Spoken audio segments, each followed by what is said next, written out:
Puderam contribuir com seus dízimos e ofertas para a obra do Senhor. Irmãos, eu estava fazendo uma reflexão em casa e Deus colocou no meu coração um texto bíblico que está em Lucas capítulo 12. Nós não vamos ler todo ele, vamos procurar ler aqui do verso 40 ao 48. É um texto conhecido. Eu estou com uma tradução um pouquinho diferente. Eu gosto dessa tradução aqui, de vez em quando eu uso. E está um pouquinho diferente. Os irmãos geralmente usam a revista e corrigida. Vai ter algumas palavras um pouquinho diferentes, que essa daqui está com aquela versão nova internacional. Então as palavras estão um pouquinho mais modernas que no texto bíblico da revista e corrigida. Mas o conteúdo é o mesmo. Então Lucas, acabei perdendo o Lucas que eu tinha achado aqui, irmãos. Vocês tenham paciência com o pastor está ficando meio velhinho. Estou trocando as bolas aqui, de vez em quando falo uma coisa e outra. Vocês tenham paciência comigo aí. Vocês tenham paciência. Lucas capítulo 12, né? Verso 40 ao 48, irmão. Ai, aleluia. Fora o olho aqui que está difícil para enxergar. Mas estamos lá, achei aqui o texto bíblico. Achei o texto bíblico. Vamos compartilhar esse texto, irmãos. Verso 40 do capítulo 12. Vamos ler os 8 versículos. Diz assim: estejam também vocês preparados, porque o Filho do Homem virá uma hora em que não o esperam. E Pedro perguntou: Senhor, está contando esta parábola para nós ou para todos? E o Senhor respondeu: quem é, pois, o administrador fiel e sensato, a quem o seu Senhor encarrega dos seus servos, para lhes dar porção de alimento no tempo devido?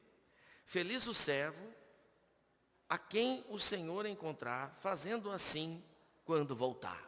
Então a palavra era geral, é para todos os servos, todos nós. Aleluia. Essa palavra nos alcança na noite de hoje. Aleluia. Feliz o servo a quem o seu Senhor encontrar fazendo assim quando voltar. Garanto-lhes que ele o encarregará de todos os seus bens. Mas suponham que esse servo diga a si mesmo: meu senhor se demora a voltar. E então comece a bater nos demais servos e servas, e a comer e beber e embriagar-se. O senhor daquele servo virá num dia em que ele não estiver esperando, e numa hora em que não sabe, o punirá severamente, e lhe dará um lugar com os infiéis. Aquele servo que conhece a vontade do seu senhor, e não prepara o que ele deseja, e nem realiza, receberá muitos açoites. Em outra tradução, receberá o seu castigo. Mas aquele que não a conhece e pratica coisas merecedoras de castigo, receberá também poucos açoites. A quem muito foi dado, muito será exigido. E a quem muito foi confiado, muito mais será pedido. Até aí, irmãos. E eu queria frisar essa parte B do versículo 48. A quem, que somos nós, somos os servos, a quem muito foi dado, muito será exigido. E a quem muito foi confiado, muito será pedido. Amém. Glória a Jesus. Esse é o texto que eu gostaria de compartilhar com os irmãos. Irmãos, eu estava lendo esse texto bíblico. E muitas vezes a gente lê esse texto bíblico, dá uma impressão que ele é um texto pastoral, né? Porque ele fala de cuidar dos servos. E a gente entende que a mordomia cristã é só das pessoas que estão na liderança de alguma coisa na igreja. Mas esse texto é um pouco mais amplo, porque ele fala do servo, e todos nós somos servos. E Deus nos confiou uma coisa, Deus nos confiou a nossa vida. Nós temos corpo, alma e espírito. O corpo nós cuidamos dentro da medida do possível, usamos os médicos, oramos a Deus. Alguns irmãos um pouco mais cuidadosos fazem exercícios, vão na academia, e assim nós cuidamos muito do corpo. Mas nós estamos numa igreja nessa noite. E a preocupação nossa aqui é com o corpo, com alma e espírito. O corpo, a gente já entende que os irmãos estão fazendo o seu melhor. Cuidando da sua saúde. Cada um tem a sua maneira de cuidar. Mas a alma e o espírito, irmãos, também são de responsabilidade nossa. Afinal de contas, a palavra de Deus diz que o nosso corpo, ele é templo do Espírito Santo de Deus. E esse Espírito Santo não pode ser entristecido pela minha e pela tua atitude.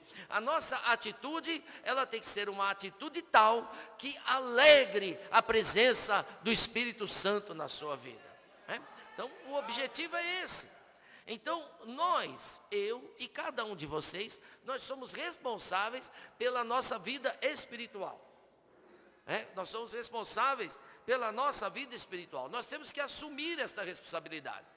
Hoje nós vivemos dias em que é muito fácil a gente passar a responsabilidade da vida espiritual para um e para outro. Mas não, nós estamos falando aqui de que a nossa vida, hoje é noite de Santa Ceia, é momento desse tipo de reflexão. É momento para esse tipo de reflexão. Nós somos responsáveis pela nossa vida espiritual. Não é o irmão que está no seu lado aí do banco, não é o que está à sua esquerda, não é o que está à sua direita. Nós temos muito hábito, eu estava lembrando em casa enquanto eu li esse texto, eu passei a fazer parte do ministério da igreja em 1994. E até 2009 para 2010, eu atendi muitos irmãos junto com meu pai. Meu pai era o pastor e eu atendia com ele, às vezes com outros obreiros. E atendemos muitas pessoas. E depois de 2009, 2010 para cá, eu tenho atendido. Às vezes com a minha esposa, às vezes acompanhado de obreiros aqui da igreja. Às vezes quando é uma mulher, eu sempre chamo um casal, chamo um obreiro e a sua esposa para fazermos esse atendimento. E o que a gente percebe ao longo desses quase 30 anos aí de atendimento pastoral, é que em muitas ocasiões as pessoas procuram sempre um culpado para a sua falha. Sempre procura. Isso aí. Então, se o marido falha, eu falhei porque a culpa é da esposa. Se ela não tivesse feito isso, pastor, eu não tinha errado. O filho diz que a culpa é do pai, ou a mãe diz que a culpa é do filho, e cada um, a culpa é de alguém que lhe tentou, alguém que lhe provocou, alguém que lhe irritou, alguém que lhe desprezou, alguém que te ofendeu. É sempre alguém. É sempre alguém. E nós esquecemos, muitas vezes, que Satanás anda ao nosso derredor, bramando como um leão para ver a quem possa tragar. Então, essas ocasiões, pessoas ou motivos para que você erre, é natural que aconteçam, porque Satanás vai procurar minar as suas relações para que você cometa falhas. Agora, a decisão de cometer a falha é tua, não é de quem te provocou. Os irmãos estão entendendo? Então não adianta o irmão terceirizar. Não, pastor, não estou vindo mais na igreja porque minha mulher está me atrapalhando, porque meu filho, porque o meu patrão, porque o meu amigo, porque um irmão da igreja não me deu paz do Senhor, porque no dia da ceia esqueceram de me entregar o cálice. Há N motivos. Mas a decisão é sua. O que eu quero dizer para o irmão nesta noite é que o irmão é responsável pela sua vida espiritual. E se o irmão deseja uma vida espiritual virtuosa, uma vida espiritual de excelência espiritual, a responsabilidade é toda sua. Não dá para a gente contemporizar. Não dá para a gente passar pano. Eu estava sentindo isso no meu coração há alguns dias, e quando eu li esse texto bíblico, eu digo, a responsabilidade é nossa. Eu sou responsável pelos meus erros, você é responsável pelos seus. Mas nós servimos um Deus que perdoa, um Deus que abençoa, um Deus que dá vitória, e um Deus que está ao nosso lado. E na vida espiritual acontece geralmente 4 fenômenos breves aqui. Uma coisa que acontece assim, às vezes nós não temos consciência da nossa responsabilidade. A gente às vezes não tem consciência disso.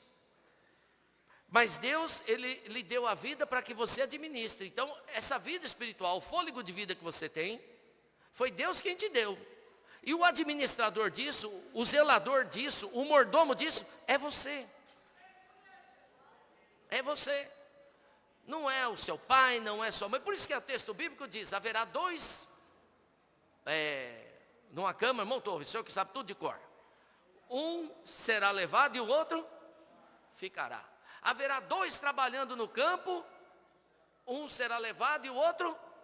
Então o negócio aqui é individual, irmão. O coletivo é só o culto, mas na hora da salvação é individual, é com você e com Deus. Então não posso deixar de dar esse alerta. Uma outra coisa é que nós temos que ter consciência das nossas responsabilidades como cristão. Não há como fugir das nossas responsabilidades como cristão.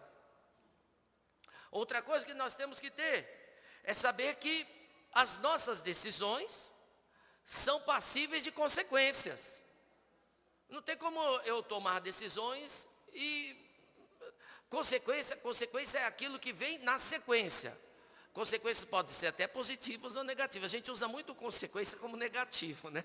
Mas aquilo que vem na sequência.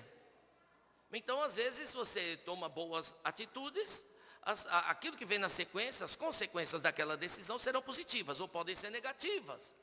Então, nós temos que ter essa consciência de que as nossas atitudes têm consequências. E se não forem atitudes boas, as consequências vêm, o sofrimento vem e as dificuldades vêm. E uma outra coisa que nós temos na administração da nossa, estou falando de administração da nossa vida espiritual. A gestão da sua vida espiritual é tua, irmão. O pastor aconselha, o ministério prega, os irmãos trazem palavras, mas a decisão final é tua. Decida nesta noite em ter excelência espiritual na sua vida. Aleluia! E uma outra coisa que vai fazer com que você atinja essa excelência espiritual é se você seguir os preceitos bíblicos. Não há como você atingir a excelência espiritual ou de uma forma virtuosa espiritualmente, como diz na edição revista e corrigida, nessa versão que eu estou aqui fala da excelência, mas não há como você atingir uma vida espiritual virtuosa ou uma vida espiritual excelente se você não ouvir o que fala a palavra de Deus. Não há como, irmãos. Então, hoje é uma noite de Santa Ceia, e eu quis pontuar esses exemplos aqui com o irmão, e aí nós vamos ler 3 passagens no livro de Filipenses, e depois já estaremos participando da Santa Ceia. Mas eu vou falar um pouquinho aqui de excelência. Deixa eu falar só um pouquinho para você pensar aí, para você pensar. Eu, mais ou menos, há uns 10 anos atrás, lá na empresa onde eu trabalho, eu participei de uma entidade que visitava entes do Estado ou até empresas privadas para ver como estava funcionando a gestão daquele local. Já vou trazer isso para o espiritual. Fica calma aí, segura aí que nós vamos chegar lá. E eu me lembro que a gente ia, eu tinha que ir de terno e gravata, tal, ia lá fazer a visita, etc. e tal. E eu fui em algumas empresas e lá tinha uns requisitos. E o nome do programa era que aquelas empresas elas tinham que ter uma jornada da excelência. E quando eu estava lendo esse texto bíblico, eu me lembrei daquilo. E eu fui voluntário naquilo uns 4 anos. E chegar no mês de setembro, eu sempre tinha que visitar uma empresa, 1 ou 2 empresas. E o que me chama a atenção é que para aquela empresa atingir a jornada da excelência, para ela ser uma empresa excelente, ela tinha os critérios. Então ela tinha lá o critério 1, a liderança. A liderança é boa, a liderança faz o que tem que fazer, ele ganhava uns pontinhos. Depois tinha lá um critério do cliente. A empresa está atendendo bem o cliente? Tá, ganhava uns pontinhos. Aí tinha lá um critério do RH. Está cuidando bem dos funcionários? Tinha lá uns pontinhos. E aí indo, está cuidando do meio ambiente? Não está poluindo? Ganhava mais uns pontinhos. E aí a empresa ia para o fazendo aqueles critérios, a gente ia fazendo perguntas durante a entrevista, passava 3 dias entrevistando a empresa. No final, a gente lançava aqueles pontos e dava lá uma nota. Se a empresa ela era excelente ou ela não era excelente. E aí trazendo, quando eu falei do último quesito aqui, para os preceitos bíblicos, trazendo isto para a igreja do Senhor, a reflexão que eu trago aos irmãos é o seguinte: a Bíblia traz para você uma série de requisitos. E quais requisitos você está deixando de cumprir? Porque se você quer uma vida espiritual excelente, você tem que cumprir os preceitos que a Bíblia contém. Não há como. Então aquelas empresas, elas tinham que cumprir aquilo. Passava lá 3 dias. Como que você faz para dar um aumento de salário? Anote aí, dá um pontinho para o cara. Como que você se organiza? Não, teu planejamento não sei o quê, dá um pontinho para o cara. E a gente ficava ali, dá pontinho para o cara. Chegava no fim, lançava aquilo, dava uma nota. Ele ganhava uma medalha de prata, ou ouro, ou bronze. E aí a pessoa recebia a sua medalha.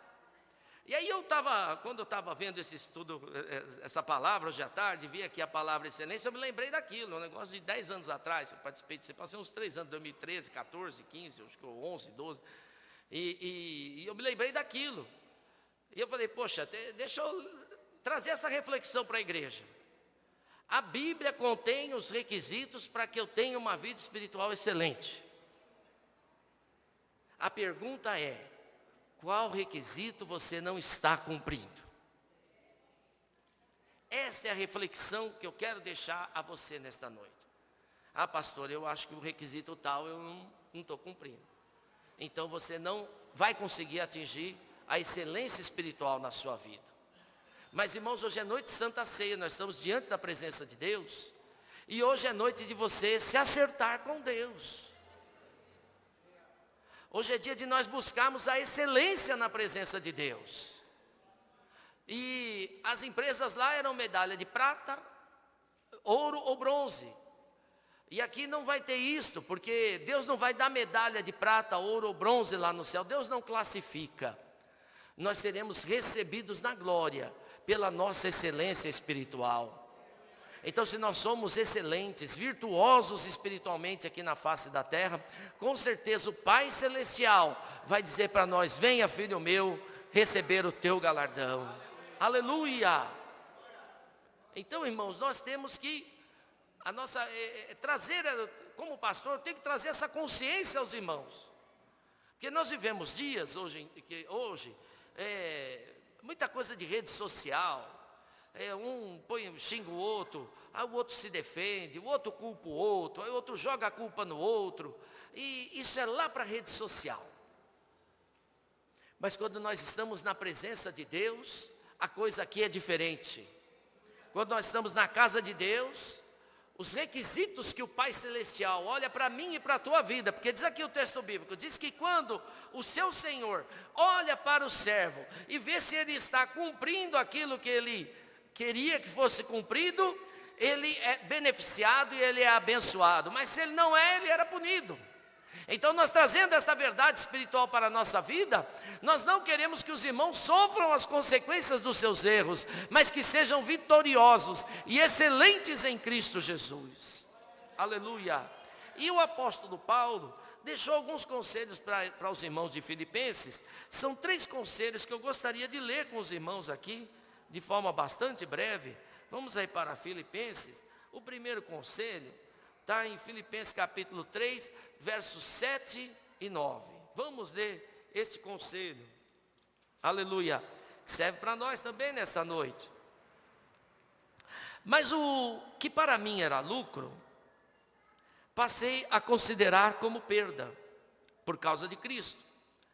Mais do que isso, considero tudo como perda, comparado à suprema grandeza do conhecimento de Jesus Cristo, meu Senhor, por quem perdi todas as coisas.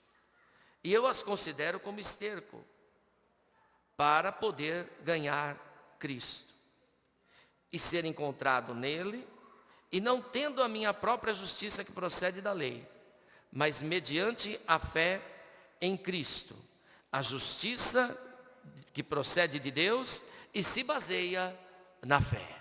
Aleluia. Irmãos, quando Paulo escreve isto, vamos lá, livro de Filipenses. Paulo, quando escreveu o livro de Filipenses, Paulo estava preso em Roma. E os irmãos de Filipenses haviam enviado a ele uma oferta, uma bênção para ele, lá na prisão. E ele havia recebido aquela bênção, aquele presente, etc.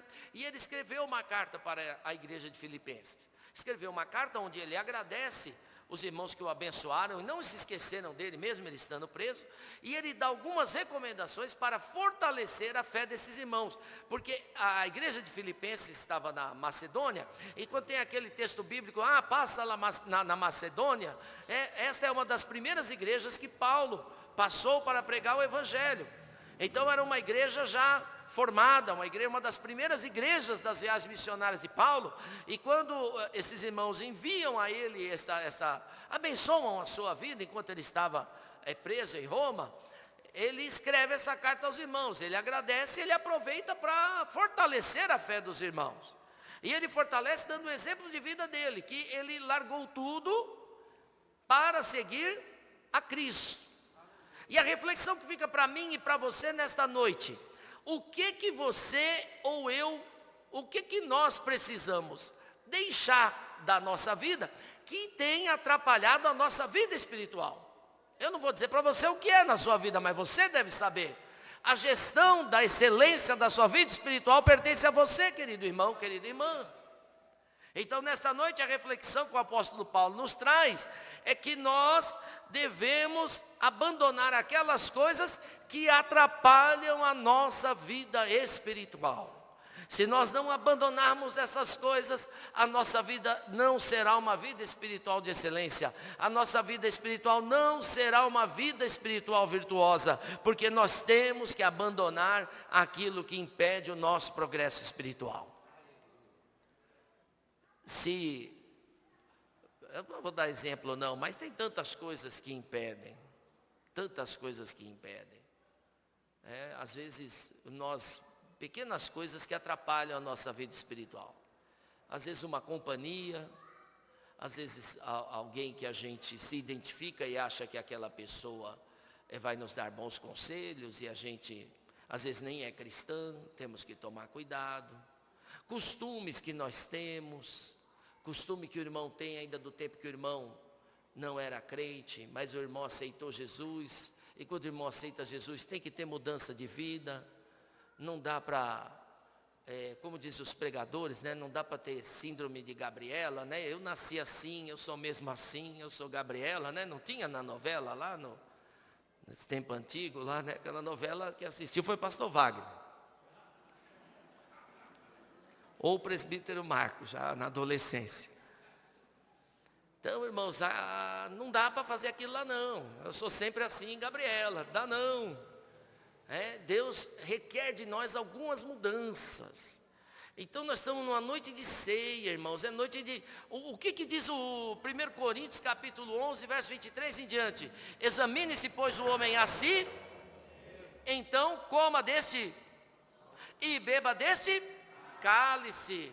O examine-se, o olhar para dentro. Então, quando nós estamos falando que eu e você somos responsáveis pela nossa vida espiritual, é noite de olharmos para dentro e vermos o que precisamos melhorar. Aleluia. Não dá para eu tampar o sol com a peneira não, irmão. Não quiser ficar uns dias de mal de mim, só não me bloqueia no WhatsApp, como alguns fazem aqui, mas é para eu mandar os anúncios da igreja. Mas, pelo amor de Deus, pode ficar até sem me cumprimentar uns domingos, passar ali na porta meio fingindo que não me viu, tudo bem. Mas eu preciso falar isso aqui para você nessa noite. Eu não posso deixar você ir para sua casa enganado. Evangelho não é engano, irmão.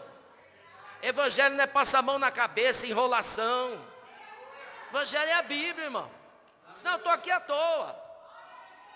Não tem isso, irmãos. A igreja, o Evangelho tem que gerar mudança. Então a gente está passando aqui os conselhos do apóstolo Paulo, nem são meus. Segundo conselho dele, está em Filipenses, vamos lá, vira a folhinha, pode deixar aberto Filipenses, nós vamos ler 3 passagens, a segunda agora. Filipenses 1, 9 e 10. Deixa eu tirar o óculos aqui para enxergar. Esta é minha oração, que o amor de Deus aumente cada vez mais em conhecimento e em toda a percepção, para discernirem o que é melhor, a fim de serem puros e irrepreensíveis até o dia de Cristo. Amém. Duas coisas boas aí. Primeiro é percepção.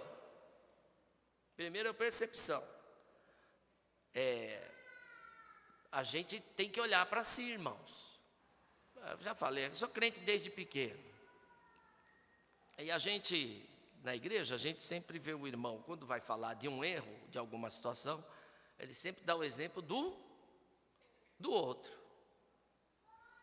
Ele nunca erra. Ora, se todo mundo o erro está no outro e ele nunca erra, já era para nós tudo estar no céu. Porque eu nunca vi ninguém falar assim, olha, infelizmente na minha vida tal coisa não está legal. Não, é sempre isso, olha, fulano lá, só o senhor vendo, hein, pastor? Tem aqueles irmãos, né, igual teu amigo meu, disse que ele foi num advogado. O advogado acompanhou ele no fórum.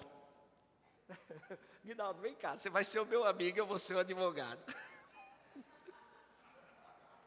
Tá, vamos chegar lá. Aí meu amigo estava aqui, o advogado. E o advogado dele é daqueles camaradas que gostam de falar as coisas meio em segredo. E aí o advogado dele, tudo que falava para ele, punha a mão na boca. Falava no ouvido dele. E aí o cara falava abaixo, meu amigo disse, pô, não estou entendendo o que ele fala. Então quando a gente fala da vida espiritual, geralmente a gente não fala de nós mesmos. A gente vai chegar para outro e dar o exemplo de um outro. Então a gente, igual o advogado do meu amigo. Então ele põe a mãozinha na boca e né? E a gente esquece que o papapá é nosso também. Então, irmãos, a percepção que o apóstolo Paulo fala é da percepção nossa. Você tem que se enxergar, querido. Você tem que se olhar no espelho e dizer, eu tenho que olhar lá no espelho e dizer, Paulo Levi, tal coisa não está bem com você. Eu tenho que falar para mim. Eu tenho que chegar lá no espelho e dizer, olha, você, tal coisa que você fez não ficou legal. Você é pastor da igreja, isso aí não foi bom. Melhora, se aprimore, cresça e chegue à excelência que Deus deseja de você. É assim, irmão. Espelho não é só para pentear cabelo, não. Fazer escova. Espelho é para isso. Então o apóstolo Paulo fala percepção é enxergar. E depois ele fala aqui, ele usa uma palavra muito interessante, que é a palavra discernimento. A gente tem que ter discernimento das coisas. O que é discernir? É saber observar e ver o que é certo e o que é errado. Então, para que a nossa vida espiritual evolua, que é o que ele fala aqui no verso de número 9, para que nós fiquemos irrepreensíveis, nós temos que ter conhecimento, percepção e discernir o que está bem ou mal na nossa vida. Então, esta avaliação espiritual, voltando lá, por exemplo, da empresa, onde eu ia lá e dava notinha, essa notinha quem dá é você para você mesmo, para você saber se você está dentro dos requisitos que Deus tem para a sua vida. Nós temos que ter essa percepção, irmãos. Não podemos depender do outro e nem do advogado que põe a mão na boca lá para atender o cliente. E meu amigo é meio surdo, não entendia nada. Quando ele conta isso, ele rola de rir. Então, irmãos, são situações que nós temos. Então, o segundo exemplo que o apóstolo Paulo, primeiro, o que ele fala? Afaste-se das coisas que atrapalham a sua vida espiritual. Ponto 1. Ponto 2, que ele fala para os irmãos de Filipenses: façam uma percepção do que não está bem e discernam se está certo ou errado. Ou seja, se autoavaliem para ver se as coisas estão bem na sua vida espiritual. E se o irmão e a irmã assim procederem, nós vamos finalizar agora esta palavra com Filipenses 4, 8 e 9. E aí nós finalizamos esta palavra, esta reflexão com os irmãos. Filipenses 4, 8 e 9 diz assim: finalmente, irmãos, tudo o que for, olha aí, olha as expectativas. Eu fui ler esse texto Bíblia, eu tenho em casa aquela Bíblia de Genebra que comenta os versículos embaixo. E quando eu estava estudando o texto para trazer uma palavra aqui para os irmãos, que eu senti, eu li esse texto e eu falei, eu vou ler ele em várias Bíblias lá em casa. Eu ponho um bocado de Bíblia do Antônio Gilberto, de Genebra, por tudo em cima da mesa, saí lendo o mesmo texto em todas. E quando chega aqui esse versículo, o último versículo que nós vamos ler, na Bíblia de Genebra, que é uma Bíblia que comenta os versículos embaixo, ele coloca uma seguinte expressão, que nesses versículos que nós vamos ler agora, o apóstolo Paulo, ele não esgota a lista de coisas que nós temos que fazer. Ele informa algumas delas. Então nós vamos finalizar a palavra de Deus aqui nesta noite, esta breve reflexão, que eu estou assim passando bem calmamente para os irmãos, que é uma reflexão de ensino mesmo para a igreja. Nós vamos ver aqui alguns pontos que o apóstolo Paulo colocou à igreja de Filipenses e que vem para nós aqui nesta noite. Mas é fato dizer aos irmãos, como diz lá no comentário da Bíblia de Genebra, ele fala que é fato lembrar que há muitos outros itens que o apóstolo Paulo poderia ter colocado nessa lista. Mas ele coloca alguns principais. E eu queria deixar esses itens principais aqui do apóstolo Paulo, para finalizar essa palavra, que o irmão faça as suas reflexões e nós possamos participar da Santa Ceia do Senhor. Ele diz assim, verso 8 do capítulo 4 de Filipenses: finalmente, irmãos, tudo o que for, olha os itens, verdadeiro, tudo o que for nobre, quando ele está falando aqui, não é nobreza de riqueza, não é nobre